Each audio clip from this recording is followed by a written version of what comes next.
पीएमएलएन नहीं बना सकती, पीपीपी नहीं बना सकती, आप नहीं बना सकते।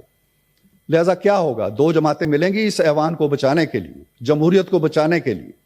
अगर नहीं मिलेगी तो असेंबली टूट जाएगी और उसके बाद आप ये कहते हैं जी कि 90 डेज में इलेक्शन हो जाएंगे। इलेक्शन होंगे या क्या होगा ये मैं नहीं जानता।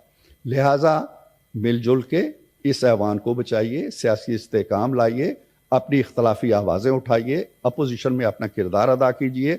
एक बड़ा अच्छा सूबा है खैबर पख्तूनख्वा, 15 साल से 10 साल से आप बैठे हैं, 5 साल मजीद बैठिए, वहाँ दूध और शहद की नहरें बहाइए ताकि लोग जो हैं वो आपकी तरफ मायल हों और बचा कुचा पाकिस्तान भी आपके हिस्से में आ जाए।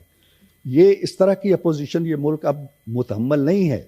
9 मई बार बार नहीं हो सकते और 9 मई जो है, आप 9 मई की फिलॉसफी को एक तरफ रख के 8 फरवरी की जो विक्ट्री है उसको अपनी हिकमत अमली बनाएं। अपनी सियासत का जो सरचश्मा है उसे 8 फरवरी को समझें। 9 मई की फिलॉसफी को भूल जाएं और 9 मई का जो किरदार है उसको भी भूल जाएं।